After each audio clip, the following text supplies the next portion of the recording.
7:42. It's Tuesday. You're watching Breakfast Television. Kelley Scarsbrook back with us this morning. Nice to have you here. Good to be here. Thank you very much, Simi. This morning we're talking about fussy eaters. If you've got one, who doesn't, right? Yeah. At home, have a fussy eater, and I'm not talking about the grown-ups. I'm talking about the children in this particular case, right? Yes. Because you've had a problem with your 20-month-old daughter. I have, and you know, she has. You put something in front of her, and I mean, like a lot of children her age, they, either toss it away or, they see something that is a little bit different than their usual stuff, and it's going to be a challenge, And for me, with my daughter, it's been tough right from the get-go with her. Okay, and it's hard to know what to do because all these different books will tell you something different to try. Oh yeah, and what works for one person isn't going to necessarily work for another person, and for me, with my daughter, what I've been doing, and Dag was actually talking about jokingly, he said, hiding it in your child's food, and that's really one of the ways. I mean, and pureeing, and I've been dicing up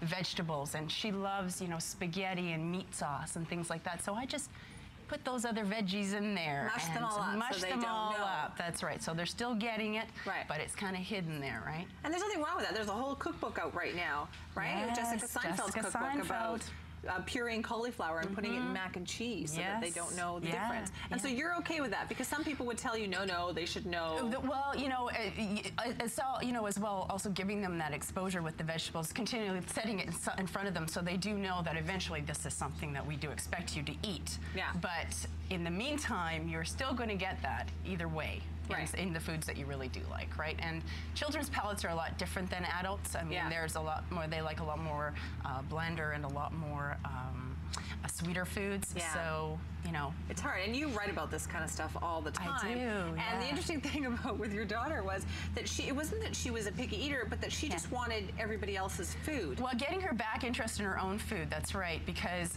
she would see my son, eating, and she would think whatever was, I have a 4-year-old son, and she would think whatever was on his plate was maybe perhaps better than what she had. Right. So she started, not necessarily eating her food, but going to his plate. And so we had, the challenge was getting her excited and, getting her more interested in her own food by, making it a big deal. What we're putting in front of you, this is a big deal. Look at what we're giving you. Everybody cheer, Because Kelley, what a lot of parents, I think, would do is they would just be happy that she was eating, and they would probably just put extra portions on, your son's plate and say, fine, go ahead and eat off of that as long as you're eating. But you didn't do that. No. I looked at that and I thought, it's just going to end up being a really bad eating habit right from the get-go that is going to set in, and it's going to be even more of a problem to get her to stop.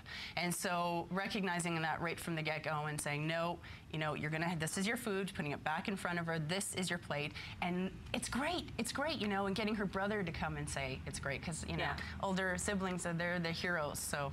But it does require a certain amount of discipline on the part of the parent, though, to say, you know what, I can't let this stay like this, doesn't it? Absolutely, and staying dedicated to it, that's right.